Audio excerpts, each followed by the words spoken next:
Hello students, in earlier classes we have already understood about the concept of PPC.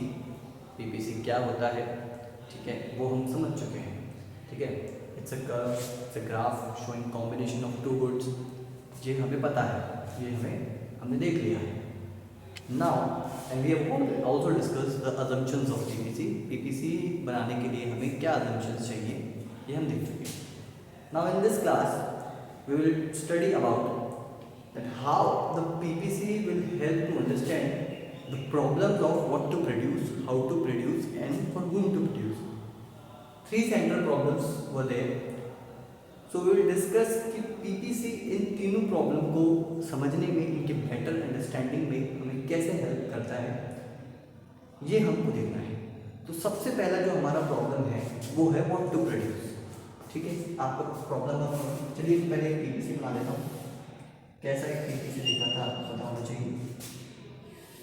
इस तरह से एक हमारा PPC था, ठीक है. सिंपल सा PPC, x axis, y axis, ठीक है. यहाँ पे मैंने आपको कर दिया है गुड एक्स, कोई भी गुड का नाम दे दीजिए, और यहाँ पे आ गया है गुड वाई, ठीक है. कोई से भी गुड का नाम लीजिए. दो गुड्स हैं जो हम बना रहे हैं कॉम्बिनेशन में, एक एक्स बना रहे हैं, एक वाई बना रहे हैं, तो उन दोनों के नाम हमने यहाँ लिखेंगे. चलिए, अब व्हाट टू प्रोड्यूस में हमें ये हेल्प कैसे कर रहा है वो हम देखते हैं. आइए, सबसे पहला तीन एस्पेक्ट्स इस व्हाट टू प्रोड्यूस के अंदर है. एक एक करके तीनों एस्पेक्ट देखते हैं.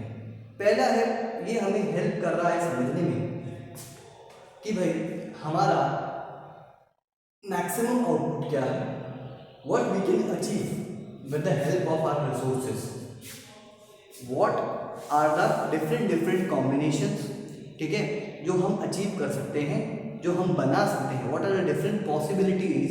ये वो हेल्प करता है हमें समझने में. अगर आपको याद है, मैंने कुछ पॉइंट मार्क किए थे, पॉइंट ए, ठीक है, point B, point C, point D, point E, ऐसे अलग अलग पॉइंट मार्क किए थे, ठीक है. आपको याद हो, ऐसे कुछ हमने PPC बनाया.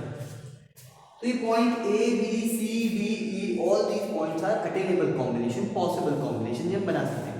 In fact any point on this curve, may be this point here between A and B, this is also attainable, this is also possible. कोई सा भी पॉइंट इस कर्व पे जो लाई करता है वो पॉसिबल है, हम बना सकते हैं.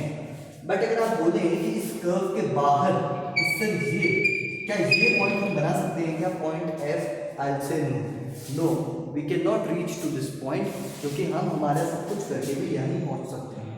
यही हमारा मैक्सिमम है. इस कर्व, ये कर्व हमारी बाउंड्री लाइन है. इस बाउंड्री लाइन के बाहर anything beyond this boundary line, anything beyond this PPC, anything beyond this PPC is non attainable combination. ठीक है, ये हमारा अटेन या अनअटेनेबल, हम इसे बोलें अनअटेनेबल कॉम्बिनेशन है. We can not attain this combination, हम इस कॉम्बिनेशन को पा नहीं सकते हैं. ये ऐसी बात हुई, ठीक है. इस unattainable combination is similar to if I say that you have to get 100 more than 100 marks out of 100. आप बोलेंगे सर 100 में से 100 से ज़्यादा मार्क्स कैसे आ सकते हैं, बिल्कुल, तो वो नहीं आ सकते हैं. तो ऐसे ही सेम जब हम इस अपना सारे रिसोर्सेज लगा देंगे तो इस कर्व पे आ सकते हैं, इस कर्व के बाहर नहीं आ सकते हैं. तो all these point on this curve, ठीक है, ये जो सारे पॉइंट है, या कोई सा भी point, any point on this curve is attainable. Any point on the curve is attainable. Any point beyond the curve is unattainable.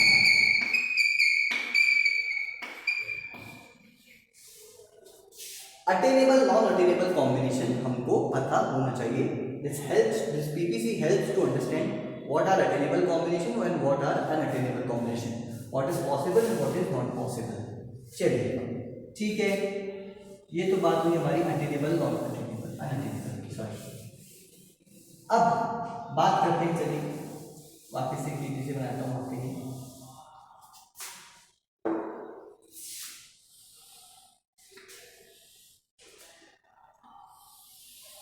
या आपने PPC बनाया, अब बात करते हैं कि अगर हम हमारे सारे रिसोर्सेस अच्छे से यूज करते हैं तो हम अपने मैक्सिमम तक जा सकते हैं। That maximum is known as our potential output, कि ये हमारा इतना पोटेंशियल है। मतलब अगर आप अपना सारा दिमाग यूज करें, सारी मेहनत यूज करें, सारा टाइम अच्छे से यूज करें तो आप 100 मार्क्स ला सकते हैं। दैट इज योर पोटेंशियल, कि आप वहाँ तक पहुँच सकते हैं। ठीक है, तो any point on the PPC, चाहे वो पॉइंट बी ए हो चाहे वो पॉइंट ये बी हो, any point on the PPC is your potential output. इतना आप पा सकते हैं, इतने यहाँ तक आप पहुँच सकते हैं। लेकिन मान लीजिए अगर आपने रिसोर्सेज ढंग से यूज नहीं किए, कुछ वेस्टेज कर दी, या आपने पूरी लैंड यूज में नहीं ली, वॉट एवर रीजन इज, मतलब आप अपने मैक्सिमम पे नहीं जा रहे हैं, ठीक है, तो उससे कुछ कम अगर आप बना पा रहे हैं तो इस पीपीसी के अंदर ही आएंगे, inside the PPC, any point inside the PPC. ठीक है, तो इस पॉइंट कहीं पे भी हो सकता है, यहाँ यहाँ यहाँ यहाँ कहीं पे भी हो सकता है, it can be anywhere inside the PPC. ये क्या शो करेगा हमें? ये शो करेगा कि आपने एक्चुअल में कितना आउटपुट बनाया है, and this actual output is less than your potential output. As a producer you should know what is your maximum capability, what is your maximum capacity, what you can achieve. ठीक है, जैसे as a student आपको पता होना चाहिए कि आपकी maximum capacity 100 marks तक जाने की है, लेकिन अगर आप वहाँ तक नहीं जा रहे हैं, 100 से जितना भी कम आ रहे हैं, वो आपका एक्चुअल मार्क्स जो आ रहे हैं वो आपका एक्चुअल आउटपुट होगा। ठीक है, तो आप डिफ्रेंशिएट कर पाएंगे, आप एक डिफरेंस क्रिएट कर पाएंगे कि हम कहाँ पहुँच सकते थे लेकिन कहाँ पहुँचे हैं। ठीक है, what is our potential output and what is our actual output, what is the difference between these two. ठीक है, कि ये हमारा मैक्सिमम है लेकिन हम यहाँ एक्चुअल पे ही आगे रुके, तो ये डिफरेंस जो है this you need to understand. चलिए, थर्ड थिंग एक दूसरा एस्पेक्ट था। पहला आया आपके पास में अटेनेबल अनअटेनेबल, दूसरा आया आपके पास में पोटेंशियल और एक्चुअल।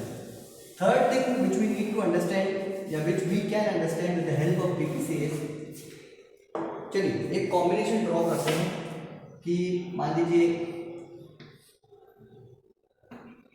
ये कॉम्बिनेशन पे है ए, इसमें हम x सिर्फ इतना सा प्रोड्यूस कर रहे हैं, देख सकते हैं आप, इतना सा x प्रोड्यूस कर रहे हैं सिर्फ, और y जो है इतना प्रोड्यूस कर रहे हैं, यहाँ से लेकिन यहाँ तक का y प्रोड्यूस कर रहे हैं, मतलब x कम है और y ज़्यादा है, इतना हम एक कॉम्बिनेशन हमने चूज किया है कि ये हम प्रोड्यूस करेंगे। ठीक है, दूसरा कॉम्बिनेशन क्या हो सकता है, मान लीजिए ये हमारा दूसरा कॉम्बिनेशन, इसमें क्या हुआ, x का प्रोडक्शन हमने बढ़ा दिया, x का प्रोडक्शन हमने बढ़ा दिया कि हमने x ज़्यादा प्रोड्यूस किया, लेकिन यहाँ से लेके यहाँ तक का, लेकिन y के प्रोडक्शन पे क्या असर आया, आप देखिए जरा y के प्रोडक्शन पे क्या असर आया, y पहले यहाँ से यहाँ तक था, y पहले यहाँ से यहाँ तक था, लेकिन अब आप देख सकते हैं y का प्रोडक्शन गिर के यहाँ से लेके यहाँ तक ही हो गया सर, जीरो से लेके ये जीरो, यहाँ से लेके यहाँ सिर्फ यहीं तक ही हो गया है। ठीक है सर, ये क्यों हुआ? ऑब्वियस सी बात है, एक का प्रोडक्शन बढ़ाने के लिए दूसरे का प्रोडक्शन आपको कम करना पड़ेगा, ये भी हम पढ़ चुके हैं। This concept was known as opportunity cost concept. To gain production of one good you have to sacrifice the production of the other good. ठीक है, एक का गेन करने के लिए दूसरे को सेक्रीफाइस करना अपॉर्चुनिटी कॉस्ट कहलाता है। तो ये अपॉर्चुनिटी कॉस्ट अंडरस्टैंड करने में भी पीपीसी आपकी हेल्प कर रहा है कि भैया x को इतना गेन करने के लिए y को इतना लूज करना पड़ेगा। अब आप डिसाइड कीजिए कि ये करना चाहिए या नहीं करना चाहिए, कि x को इतना गेन करने में फायदा है at the cost of loss of y, कि इतना लॉस हो रहा है y में, ये करने फायदेमंद है, is this better or not, is this beneficial or not, you have to decide this. तो ये आप डिसाइड करेंगे, अपॉर्चुनिटी कॉस्ट आप अंडरस्टैंड करेंगे, डिसाइड करेंगे, तब आप डिसीजन ले पाएंगे। तो PPC is also helping in understanding your opportunity cost. This loss of y, loss of output of good y is your opportunity cost, is opportunity cost. ये opportunity cost है। तो आप डिसाइड कीजिए कि अपॉर्चुनिटी कॉस्ट आपको उठानी चाहिए या नहीं उठानी चाहिए। You should bear this opportunity cost और not, you have to decide.